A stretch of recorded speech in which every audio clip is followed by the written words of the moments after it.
menata hati. Hal paling sulit saya lakukan adalah menata hati, hingga tak berharap, tak takut kecuali kepada Allah Subhanahu wa taala. Hingga tak bangga, tak kecewa kecuali kepada Allah Subhanahu wa taala. Hingga tak cinta kecuali kepada Allah Subhanahu wa taala, kecuali di jalan Allah. Ibu-ibu saudaraku sekalian, sebab hati yang terjaga akan mudah menghadapi berbagai macam rintangan yang datang dalam kehidupan. Ibu,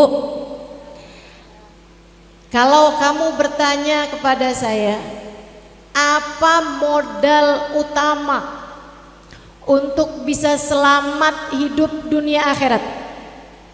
Bahkan apa modal utama untuk bisa sukses hidup dunia akhirat? Faizin, kita bilang nih, antara lebaran ke lebaran ucapannya selalu saja minal aidin wal faizin. Semoga Allah jadikan kita hambanya yang kembali kepada fitrah suci, wal faizin, dan semoga Allah jadikan kita hamba-hambanya yang sukses, hamba-hambanya yang beruntung. Apa modal kesuksesan? Apa modal keberuntungan bagi dunia dan akhirat? Tidak lain, tidak bukan adalah bersihnya hati, sucinya hati. Modal dunia sebelum akhirat. Kalau akhirat Allah terang-terangan bilang ala lisani nabiyhi Ibrahim alaihissalam, dengan lisannya Nabi Ibrahim berdoa yang Allah tuliskan dalam Al-Quran. Rabbi la tukhzini yawma yub'atsun yawma la yanfa' mal wala banun illa man atallaha biqalbin salim. Kata Nabi Ibrahim, ya Allah, jangan hinakan aku, jangan kecewakan aku pada hari di mana Engkau membangkitkan hamba-hambamu. Yauma la yanfa' mal wala banun. Hari di mana tidak selamat orang bawa anak, tidak selamat orang bawa harta. Bu, jadi untukmu yang sudah menikah 10, 15, 20 tahun belum dikaruniai anak, tenang. Keselamatan kita tidak bergantung dari berapa banyak anak yang kita punya. Udah yang nyaut betul. Udah menikah berapa lama, Bu? Belum ada anak. Ibu-ibu sekalian, buat adik-adik yang sampai di usia hampir 30 tahun belum juga ada yang melamar. Ini jodoh kenapa hilalnya belum terbit juga? Belum ada tanda-tanda hilal? Tenang deh, keselamatanmu di akhirat tidak bergantung kepada apakah kamu datang dengan bawa suami. Tidak pula ditentukan dengan apakah kamu bawa anak. Bahkan untukmu yang sampai dengan usiamu sudah beranjak tua, kamu belum pernah merasakan memiliki harta melimpah ruah. Dari dulu sampai sekarang suami jadi kontraktor,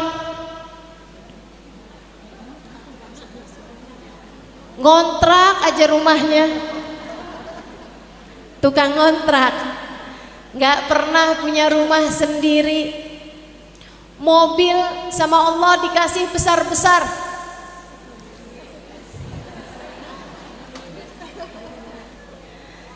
Saudaraku sekalian yang saya muliakan, jangan sedih sebab di akhirat nanti Nabi Ibrahim bilang sesuai dengan faktanya, Hari itu yauma la yanfa' mal wala banun. Enggak selamat orang bawa harta, enggak selamat orang bawa anak. Bukan itu landasan keselamatan, bukan itu asas keselamatan, bukan itu jaminan keselamatan, bahkan bukan ilmu, bahkan bukan akhlak, bahkan bukan ibadah. Orang yang datang kepada Allah bawa ibadah yang banyak belum tentu selamat.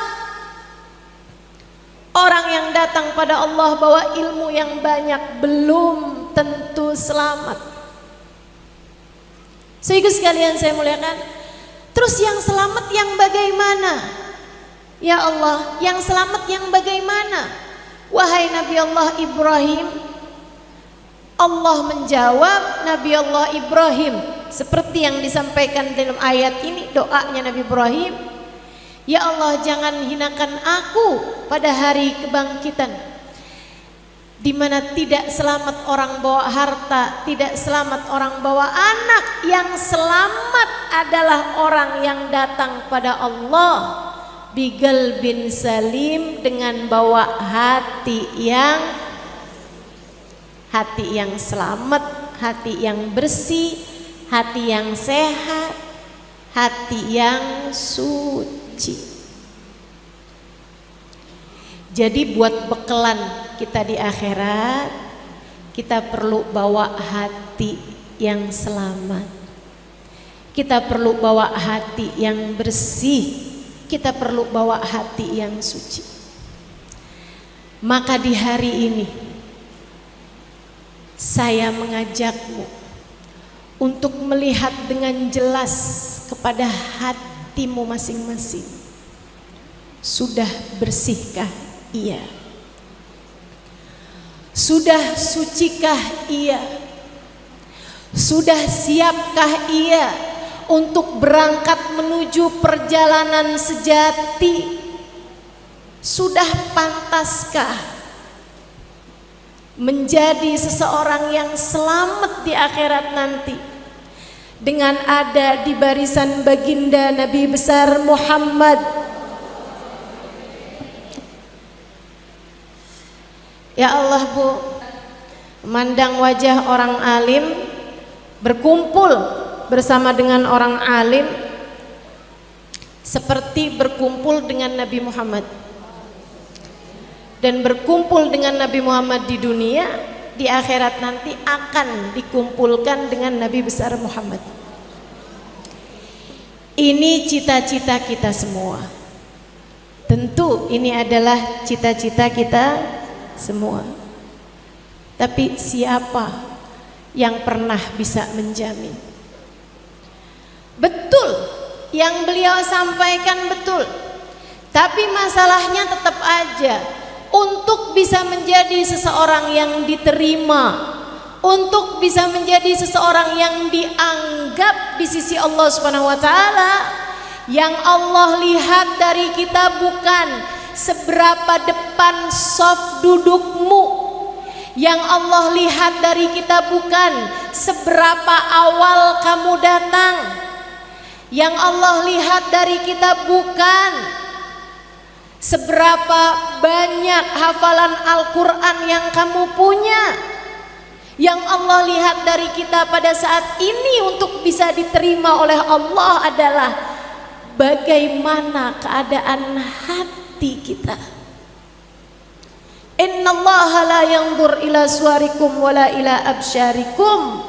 Allah tidak melihat kepada zahir kalian, badan kalian.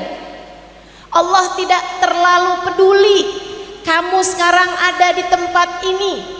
Allah tidak terlalu peduli apakah kamu duduknya di tenda, di masjid, di luar masjid. Enggak jadi tempat penilaian Allah Subhanahu wa taala. Bukan berarti yang duduk di masjid dapat lebih banyak daripada yang duduk di tenda. Dan bukan berarti yang duduk di tenda lebih banyak dapatnya dari yang duduk di masjid. Jangan GR dulu. Apalagi yang duduk di luar tenda, jangan sedih. Yang kamu dapat belum tentu lebih sedikit daripada yang ada di dalam masjid, tapi belum tentu juga lebih banyak. Sebab bukan di sana penilaian Allah. Sebab yang Allah lihat dari kita adalah hati kita. Yang Allah terima bukan hanya ketika duduk di sini, Bu. Saat kamu sholat, yang Allah lihat adalah hatimu.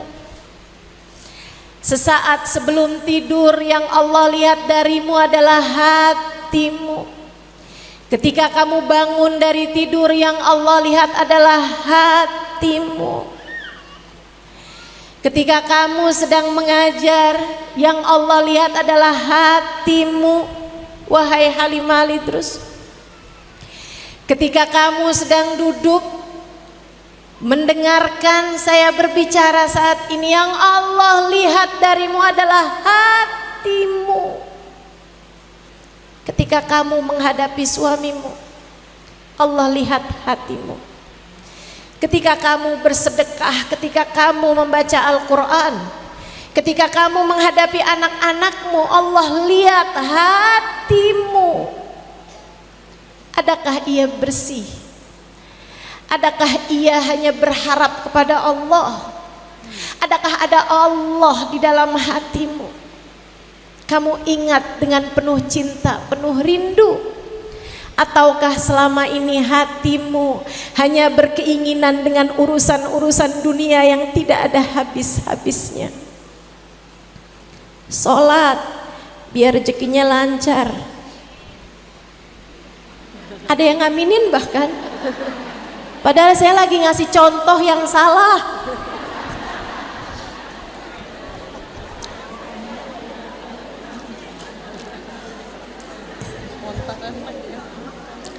Ibu dengerin saya nggak sih, Bu?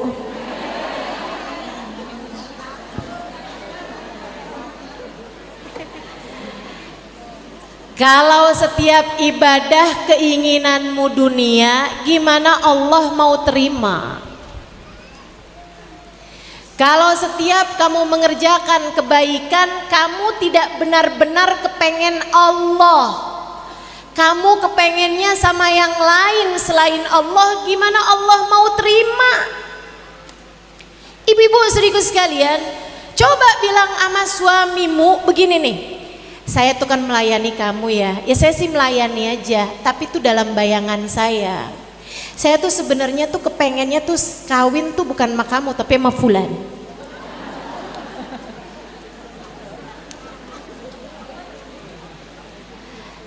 Kamu bersama suamimu tapi hatimu menginginkan yang selain dia, adakah kamu sebagai seorang istri layak diterima? Bukankah itu adalah sesungguh-sungguhnya kedurhakaan? Dan bukankah kita sering melakukan itu kepada Allah Subhanahu wa taala?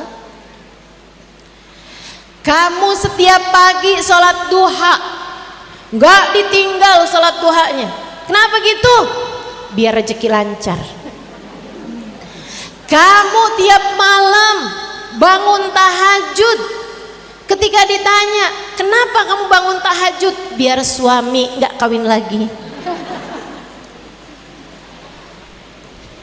Anak mau ujian kamu puasa, anak mau masuk sekolah favorit kamu sedekah, ada keluargamu yang sakit kamu berbuat kebaikan.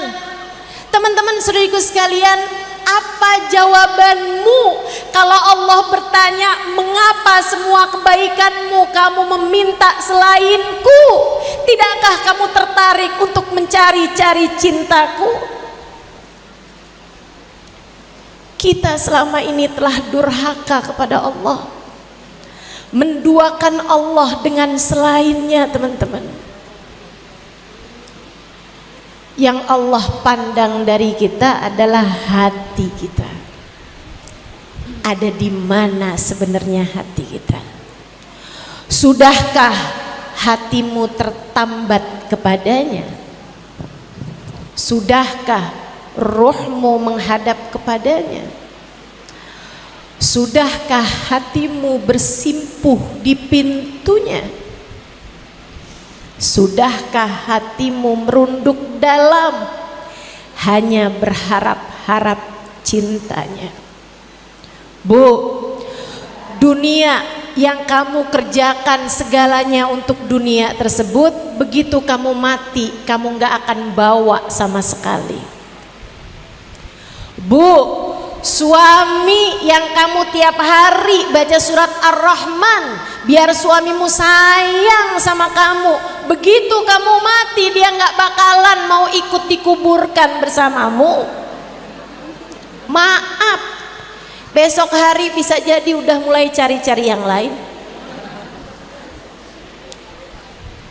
Betul begitu? Gak usah nunggu kita mati.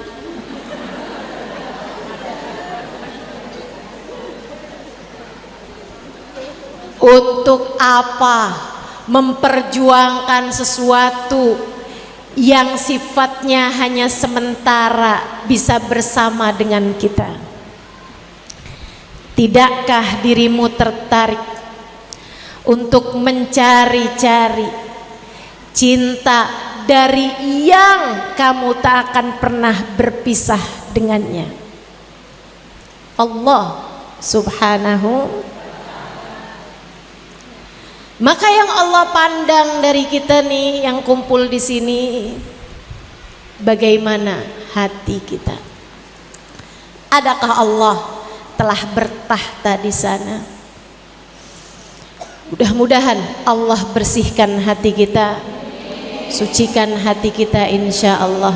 Amin ya rabbal. Yauma la yanfa' mal wala banun illa man atallaha biqalbin salim. Tidak selamat orang bawa harta, enggak selamat orang bawa anak. Yang selamat adalah orang yang datang pada Allah dengan membawa hati yang selamat. Mudah-mudahan Allah selamatkan hati kita semua. Diselamatkan dari apa? Disucikan dari apa? Dibersihkan dari apa? Imam Al-Haddad dalam kitabnya Adab Sulukil Murid menceritakan tentang 3 penyakit besar yang dihinggapi oleh manusia. Ini kita mau berobat nih Bu. Majelis taklim tuh tujuannya apa lagi kalau bukan jadi klinik hati, bukan jadi sarana pengobatan hati. Kita minta kepada Allah dengan hadirnya kita di majelis-majelis ini, kita keluar dengan membawa hati yang bersih, hati yang suci insyaallah. Amin ya rabbal. Penting banget sekali lagi bersihnya hati. Sebelum saya kasih tahu tentang sifat-sifat penyakit-penyakit yang paling berbahaya buat hati kita, saya kasih tahu dulu bahwasanya para ulama-ulama berkelas, mereka tuh minta sama Allah urusannya hati. Doa Nabi Muhammad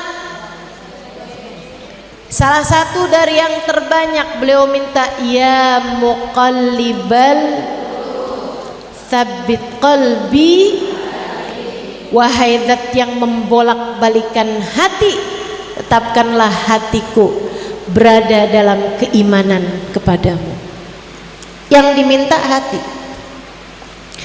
Nabi Allah Musa alaihissalam, doa yang Allah tuliskan dalam Al-Quran, doanya Nabi Musa yang selalu saya baca di awal-awal kajian, Rabbi syrahli.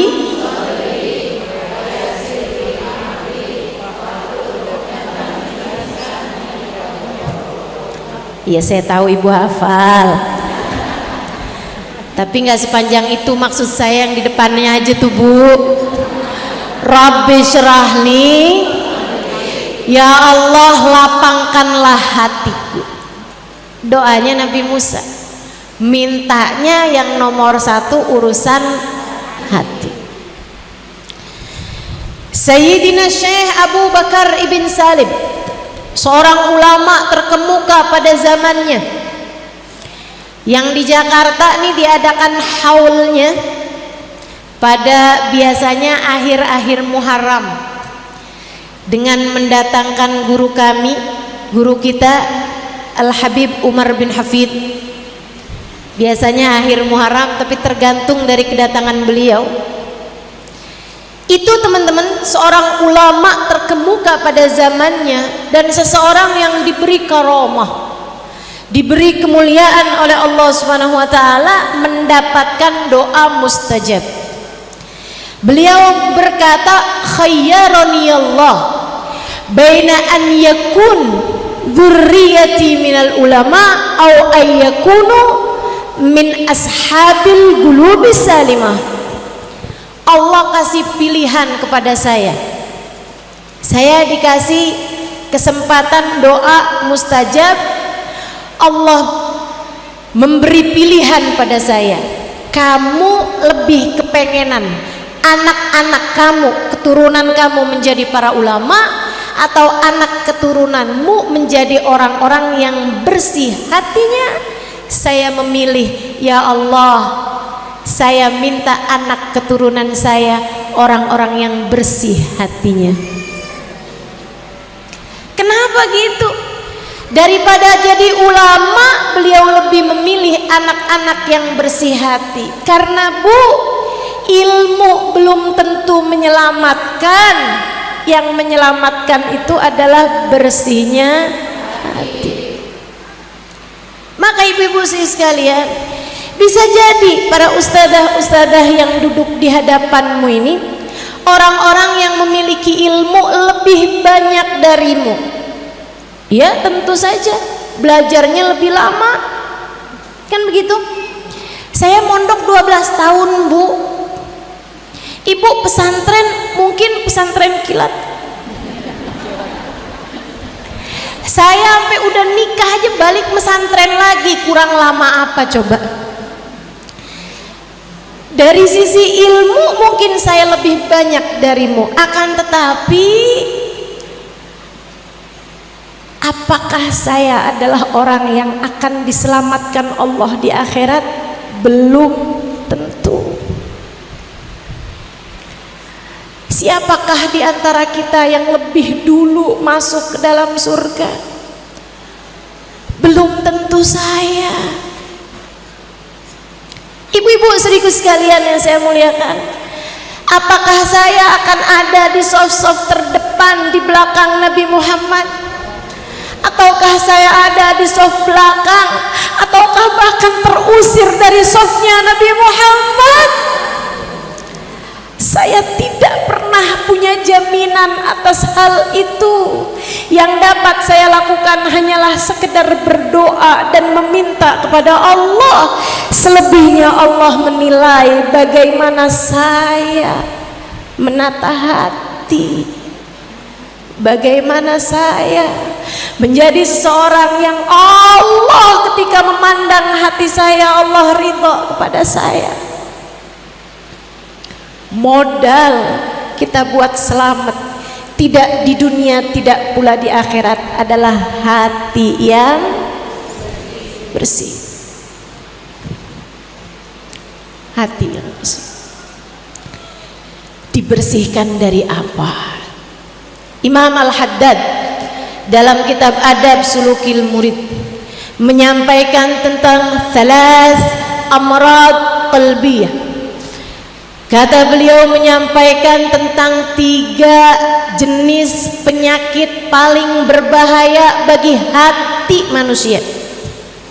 Kalau kita nanya sama dokter, dok, penyakit apa nih yang paling berbahaya buat tubuh manusia? Mungkin dokter akan bilang 1, jantung, gitu kan ya? 2, diabetes mungkin. 3, apa nih? Darah tinggi, cancer mungkin, kanker, kita nggak tahu. Saya nggak tahu karena saya bukan dokter. Saudara sekalian, Imam Al-Haddad sebagai Haddadul Qulub, sebagai dokter-dokternya hati, beliau menyampaikan tentang 3 penyakitnya hati. Yang nomor 1 katanya beliau al-kibru, kesombongan. Kesombongan. Apa itu kesombongan? Nabi suatu waktu berkata kepada sahabatnya, dengerin nih Bu nih, seram, ngeri. La yadkhulul jannah man kana fi qalbihi mithqala dzarratin min kibr. Enggak akan masuk surga orang yang di hatinya terdapat setitik biji sawi kesombongan. Setitik debu kesombongan. Sahabat angkat tangan, ya Rasulullah,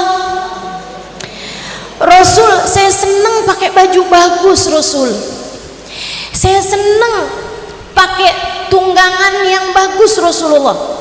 Kalau orang zaman sekarang, saya senang punya mobil bagus Rasul, saya senang pakai baju bagus Rasulullah, saya senang punya rumah bagus Rasul. Apakah artinya saya nggak akan masuk ke dalam surga? Nabi berfirman, Nabi bersabda, Allahu jamil, innallaha jamilun yuhibbul jamal. Allah indah dan Allah menyukai keindahan. Enggak masalah yang itu. Al-kibru, Nabi kasih definisinya. Waman asdaqu minallahi qila. Siapa yang lebih benar ucapannya dari Nabi Muhammad? Tidak ada yang ucapannya lebih benar daripada ucapannya Nabi, sebab semua ucapan Nabi la yantiqu anil hawa in huwa illa wahyun. Semua ucapan Nabi tidak berdasar dari hawa nafsu. Ucapan Nabi itu semuanya berdasar dari wahyu.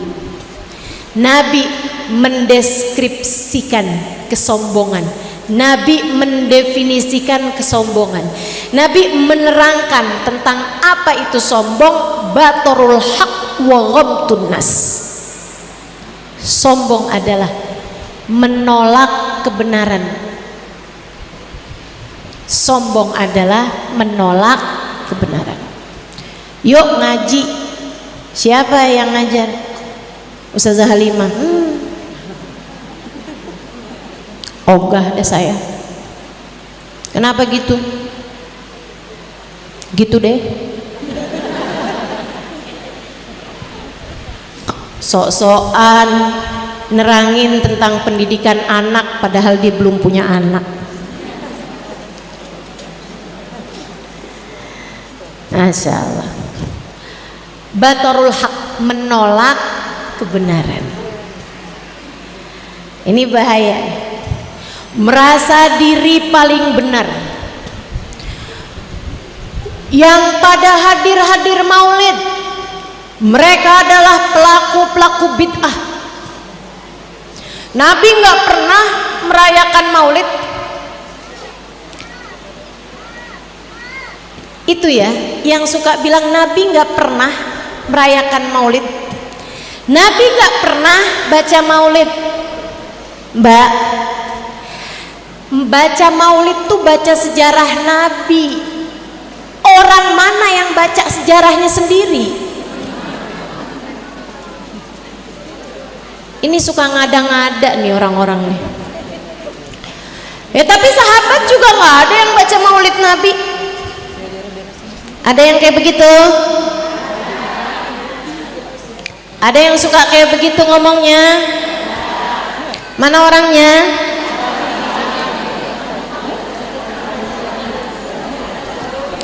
Nggak datang di sini ya. Saudaraku sekalian saya muliakan, batarul haq, menolak kebenaran. Sahabat Nabi nggak ada yang baca sejarah Nabi. Ya iyalah. Saya kalau hidup di zamannya Nabi, jadi sahabat Nabi, nggak hadir saya majelis maulid, ngapain? Daripada diceritain Nabi Muhammad wajahnya bulat seperti bulan purnama, Daripada diceritain begitu, daripada baca begitu, mending kita tongkrongin Nabi Muhammadnya. Betul? Sahabat nggak perlu baca sejarah Nabi, mereka bisa melakukan yang jauh lebih indah daripada itu. Iya kan Bu? Ibu-ibu sekalian, ustadzahnya nggak nyunah, saya nggak mau datang. Nggak nyunah maksud kamu gimana? Nggak sesuai sunnah. Sunnah itu loh cara hidupnya Nabi.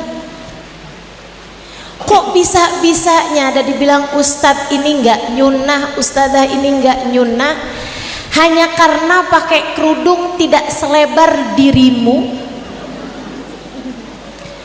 Hanya karena ustadz itu nggak punya jenggot yang panjang seperti suamimu? Mungkin masalahnya bukan karena nggak kepengen pelihara jenggot, tapi jenggotnya nggak tumbuh.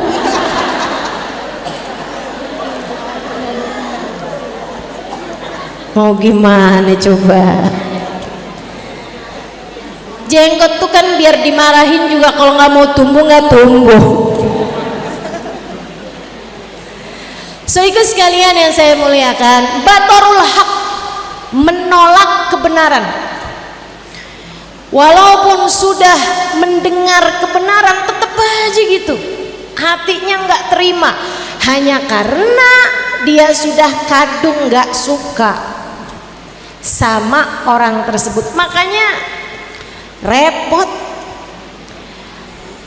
Saya kalau dibilang ustazah gimana ya caranya biar saudara saya nih mau hadir ngaji, kenapa dia nggak mau hadir ngaji? Nggak tahu gitu, kayak nggak suka aja sama ustazah, sama yang lain-lain, katanya bid'ah gitu. Nah, susah tuh ngajakinnya. Kalau yang begitu susah ngajakinnya.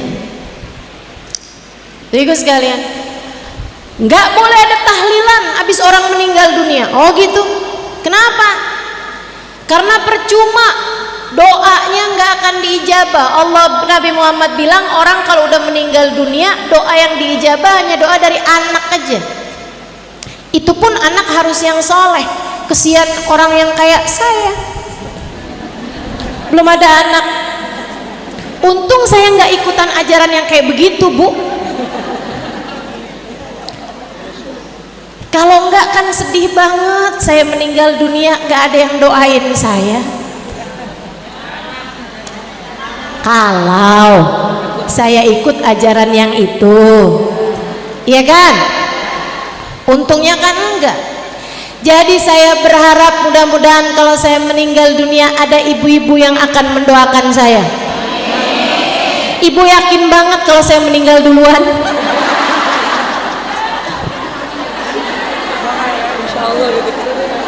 Atau ibu lagi nyumpahin saya?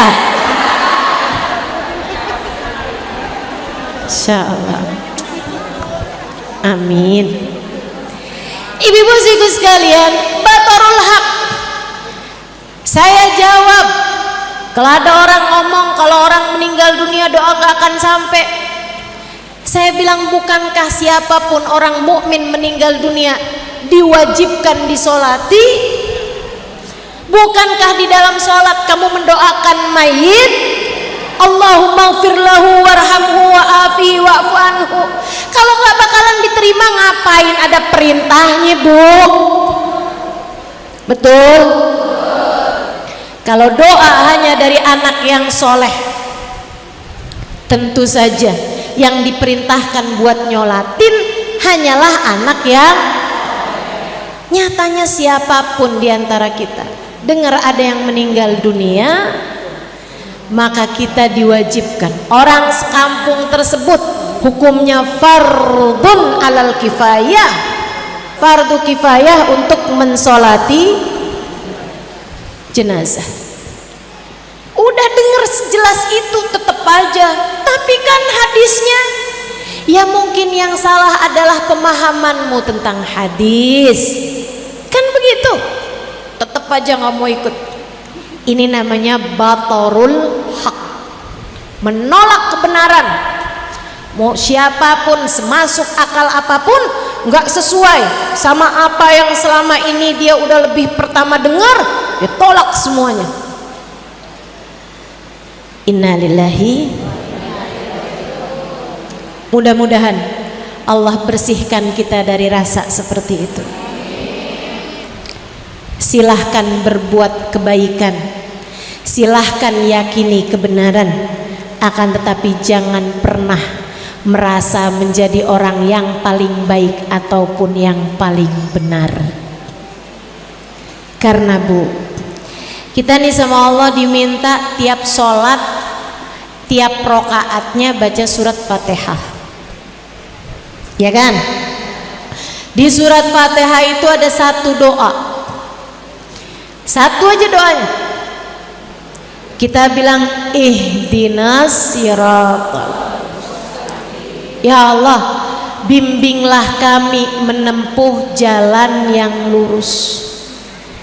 Kita loh sehari semalam 17 kali minta sama Allah ditunjukkan jalan yang lurus. Kenapa gitu? Karena kita merasa tanpa bimbingan Allah kita nggak akan pernah lurus. Karena kita merasa tanpa bimbingan Allah kita tidak akan berada di jalan yang benar. Artinya karena kita merasa bahwa kita nih berpotensi salah, makanya kita minta sama Allah untuk terus dijadikan berada di jalan yang lurus. Kalau orang udah ngerasa dianya udah yang paling lurus, yang gak usah baca ihdinas siratal mustaqim. Tapi kan kita tetap minta sama Allah. Batarul wa ghamtun nas, merendahkan orang lain, merasa dirinya yang paling mulia. Kalau duduk di majelis dia ngeliatin nih, si itu kok kenapa hadir sih? Berantem mulu sama suaminya. Hadir juga tuh si ibu itu tuh. Iya ampun, ibu itu loh. Katanya tuh dia tuh nggak pernah tahajud tuh. Udah dapat hidayah Bu. Teman-teman sekalian, kenapa ngelihat semua orang kamu bawaannya ngerasa kamu yang paling benar? Kenapa setiap melihat orang nih ya, dia ngelihat orang pintar, dia bilangnya gini, cuman bisa ngomong doang, ngamalinnya mah belum tentu. Dia ngelihat orang yang nggak ngerti, iya ampun bodoh banget sih, padahal hadir ngaji loh, tapi nggak ngerti-ngerti. Dia ngelihat orang yang lebih tua, pasti dosanya lebih banyak tuh, umurnya udah banyak. Ngelihat yang lebih muda, nih dia mah ibadahnya belum seberapa dibandingin saya udah sholat lebih lama. Ngelihat orang yang ahli ibadah, belum tentu ikhlas. Ibadah tuh nggak penting banyak, yang penting ikhlas. Ngelihat orang yang ahli maksiat, dosanya banyak, neraka kangen sama dia.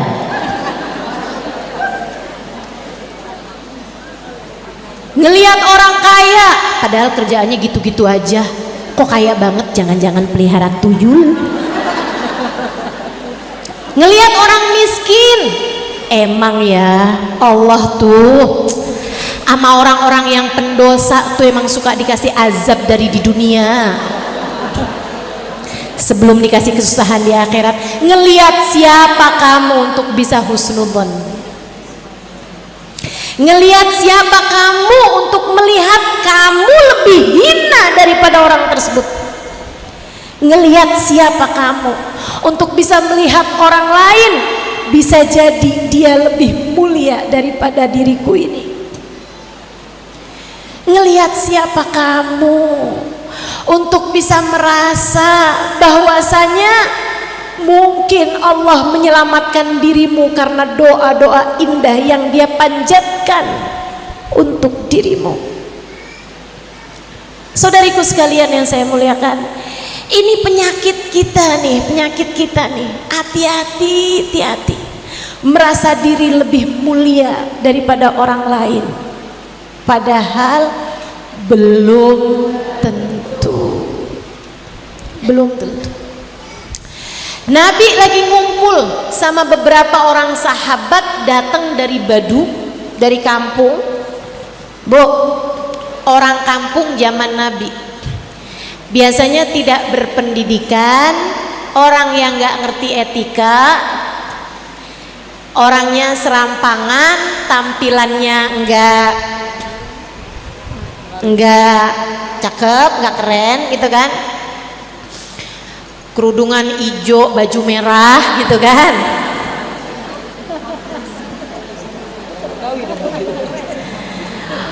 Orang-orang di kampung gitu. Ini saya juga hijau, baju saya nggak merah ya. Teman-teman sekalian, mereka baru masuk Islam, jadi dilihat dari sisi duniawi juga terbelakang, dilihat dari sisi agama juga baru belakangan masuk Islamnya. Nabi lagi kumpul sama mereka, itaqbal alaihim sahabi. Ketika datang seorang sahabat masuk ke dalam masjid. Dia ini baru habis wudu, seorang sahabat yang udah lama masuk Islamnya, udah bertahun. Dia masuk dalam keadaan bajunya rapi, pecinya bersih, orangnya juga bagus, cakep, dan berpendidikan, berilmu, dengan ada bekas-bekas wudhu yang bahkan baru mengalir di wajahnya dan di anggota tubuhnya. Air bekas tetesan wudhunya tuh masih ada gitu. Beberapa orang dari mereka nih noleh ketika orang itu datang. Mereka memandang dengan penuh takjub. Insya Allah, cakep. Nabi memandang dia, kemudian dipanggil sama Nabi. Dia datang, panggil Nabi kan. Nabi bisikin sama dia, "Adhananta annaka khairun min haula." Pendidik kita nih, murabbi arwahina, sang pendidik hati kita. Nabi melihat orang ini, sahabatnya ini, Nabi berbisik padanya, "Adhananta annaka khairun min haula." Apakah kamu ketika masuk barusan ini, kamu merasa bahwa kamu lebih baik daripada sahabat-sahabatku yang ada di sini? Apakah kamu merasa kamu lebih baik daripada mereka? Dia nunduk, orang baik begitu digituin ngerasa. Ya Bu, makanya mudah-mudahan nih, kalau di sini sambilan duduk ketika saya menyebutkan kesombongan, kok kayak saya ya? Saya banget tuh. Nanti ada penyakit lain lagi, wah ini dia nih penyakit saya. Kalau kamu masih merasa seperti itu, mudah-mudahan pertanda Allah hendak memperbaiki hatimu. Sebab Bu, luka tuh kalau dari anggota tubuhmu sendiri, itu biasanya ketika ditaruhin salep, taruhin obat terasa perih. Itu pertanda bahwa kamu sedang diobati.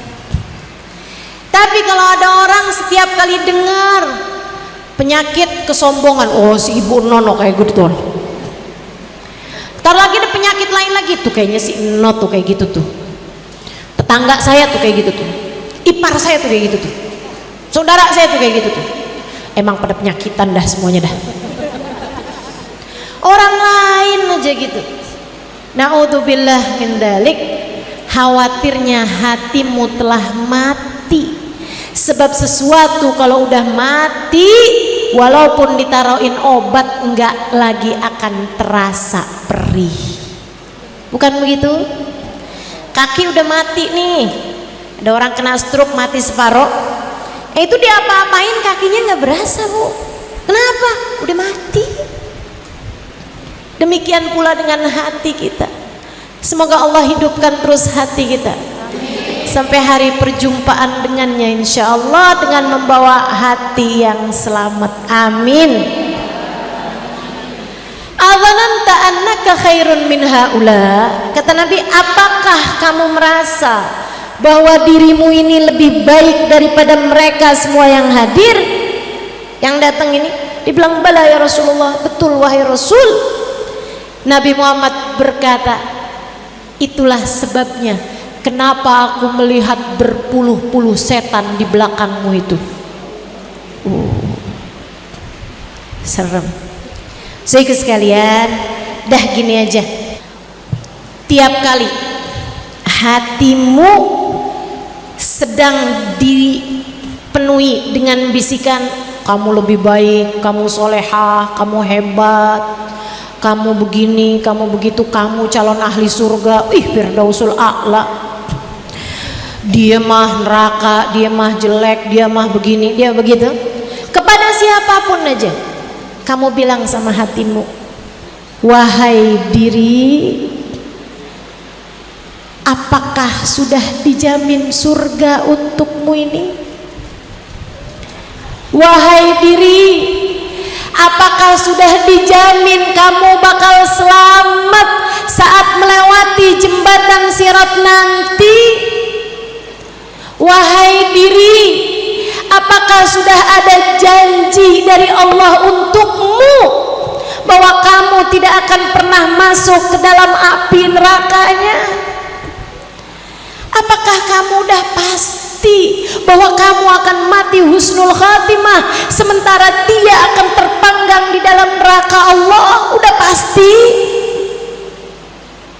Wahai diri, Allah tidak pernah punya kewajiban untuk memasukkan kita ke dalam surganya. Allah tidak pernah punya kewajiban untuk memberdirikan kita di belakang Nabi besar Muhammad. Allah tidak pernah punya kewajiban untuk bahkan sekedar mematikan kita dalam husnul khatimah. Allah punya hak untuk mencabut iman dari dalam hati kita. Allah punya hak untuk memasukkan kita ke dalam neraka sekalipun. Allah punya hak untuk mengusir kita dari rombongan Nabi besar Muhammad. Allah punya hak. Karenanya sebelum kedua kakimu masuk ke dalam surga Allah, jangan pernah merasa diri lebih mulia daripada siapapun.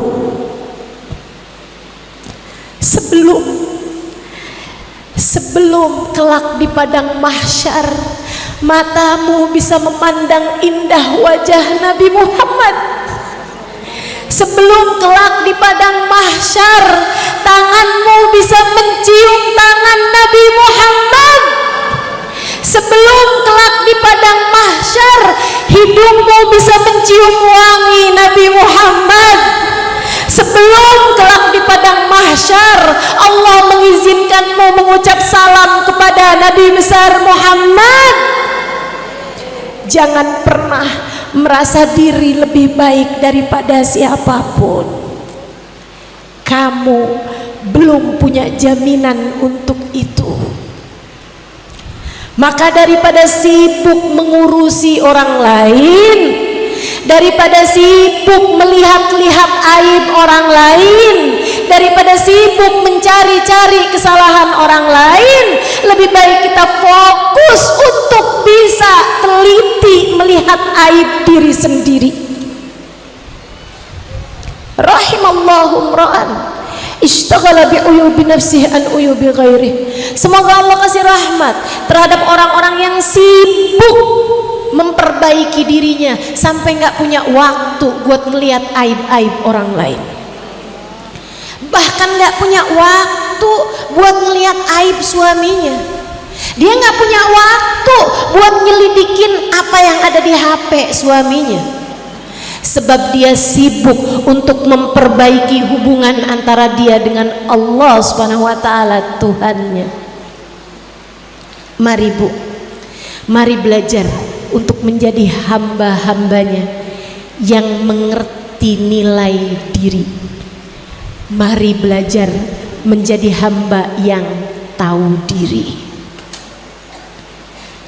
Penyakit paling berbahaya nomor 1, kesombongan. Yang kedua apa Ustazah?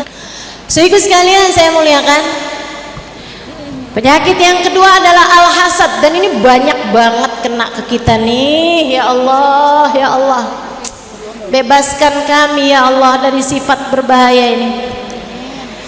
Ngelihat kesombongan tuh kayaknya saya tuh. Ngelihat penyakit yang kedua hasud, ya Allah, apalagi yang ini nih. Apa tuh hasud?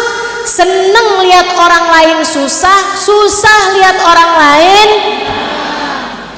Tetangga naikin rumah, dia naik darah. Ada yang begitu? Mana orangnya? Bu, kita nih kadang-kadang ya, kalau orang lain susah gitu, kita kayak yang, ya pantas lah dia dikasih kayak gitu. Seneng gitu lihat orang lain susah. Hasudnya dan seringnya itu datangnya ke yang selevelan. Makanya hati-hati banget sifat ini nih. Biasanya pelajar hasudnya mempelajar. Biasanya guru hasudnya irinya juga sama guru. Betul? Biasanya murid hasudnya juga sama murid. Hati-hati, biasanya orang pengajian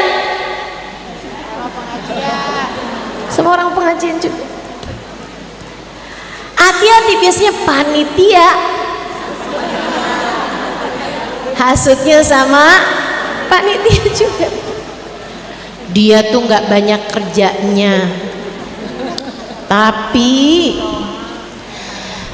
ngomongnya doang yang banyak, tapi semua orang kayaknya sayangnya sama dia.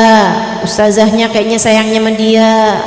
Saya yang kerja, saya nyapu sampai nggak tidur. Ya iyalah, masa nyapu sambil tidur? Saya masak sampai nggak tidur. Ya iyalah, masa masak sambil tidur gosong bu? Nggak ada yang menghargai saya. Nah, tuh hasud sama yang lain. Pas giliran dia dimarahin mau Ustazah, tahu rasa. Kok kamu seneng ada orang lain susah? Kok kamu susah ada orang lain seneng? Biasanya penjahit hasudnya juga sama penjahit. Dengkinya menjadi pedagang. Nih pedagang juga irinya sama pedagang. Hati-hati ibu sekalian, hati-hati. Ini saya kasih tahu nih tentang, tapi nggak boleh cerita, udah langsung lanjut aja. Nggak apa-apa. Teman-teman sekalian yang saya muliakan, ada dulu salah satu wali min auliyaillah, salah satu orang yang ngislamin banyak orang di Afrika, teman-teman. Saya lupa namanya, tapi ini salah satu dari waliullah, salah satu dari habaib yang memang luar biasa ini. Beliau itu masuk ke satu daerah berdakwah, tapi dakwahnya ya itulah ulama ya, caranya indah, santun, nggak pernah bid'ah-bid'ahin orang, nyala-nyalain orang segala macam gitu. Baik sama tetangga, baik sama semua. Dia bangun toko, dia jualan perhiasan. Udah rame tokonya, tetangga jual, buka toko juga perhiasan. Coba nih liatin ibu-ibu sih sekalian, ini cerita indah banget, dengerin. Tetangganya, dan dia baru-baru aja loh nih ngeliat rame bener ya, bangun juga deh toko perhiasan, jual kira-kira sama barang-barangnya. Satu waktu Habib ini ada orang datang sore-sore buat, udah mau tutup nih ya, buat beli perhiasan. Saya mau yang ini dong pak, gelang nih yang ini nih. Oh iya, saya mau ngelamar anak orang, nah nih saya mau gelang yang ini. Oh, bapak yang itu, Suka? Iya Pak, saya bilangin Pak. Iya Pak, toko sebelah kayaknya jual gelang yang sama. Saya rasa gelang yang kayak gini toko sebelah jual juga. Bapak silahkan beli sama sebelah aja. Kenapa gitu? Karena saya dari pagi tadi udah punya banyak pembeli, sementara toko sebelah belum ada yang beli. Bapak silahkan beli di toko sebelah. Siapa di antaramu yang bisa punya hati kayak begitu? Kalau kamu bisa punya hati kayak begitu, Bu, surga terbuka lebar untukmu. Kalau kamu bisa punya hati kayak begitu, selamatnya tuh udah di depan mata. Ini hati-hati bersih gitu kelakuannya tuh, gitu kondisinya.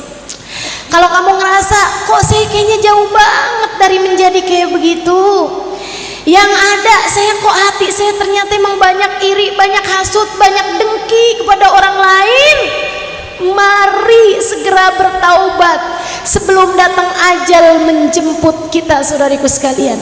Al-hasad halikatuddin. Nabi Muhammad menyebut hasud kayak tukang cukurnya agama.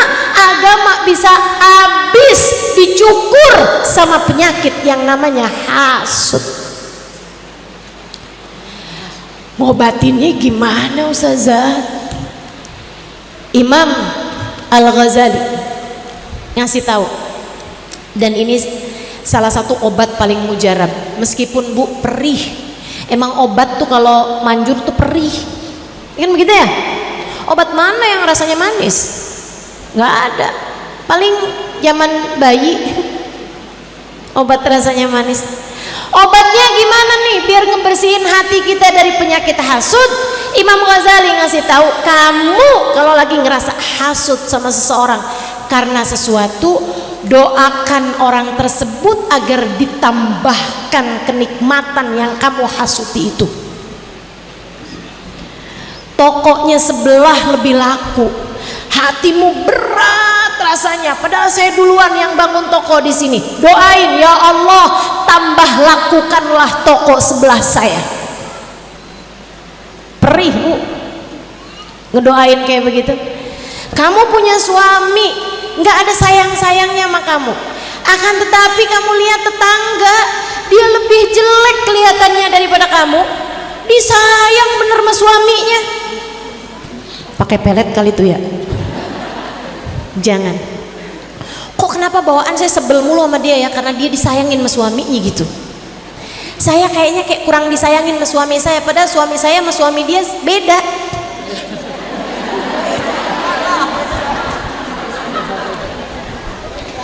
Ibu-ibu saudaraku sekalian, kamu hasud, kamu benci sama dia. Iya, gimana caranya nih biar hilang penyakit? Doa. Saat kamu sholat, saat kamu sujud, doa dalam hatimu, minta sama Allah, ya Allah, tambahkanlah sayang suaminya kepada dia ya Allah. Tambahkanlah ya Allah, jadikan dia semakin disayangi oleh suaminya ya Allah. Gitu.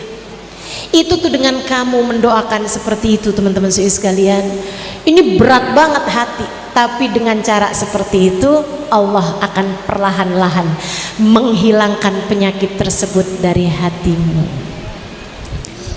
Sakit hasud. Yang ketiga namanya ujub, namanya suka pamer, namanya bangga sama diri sendiri.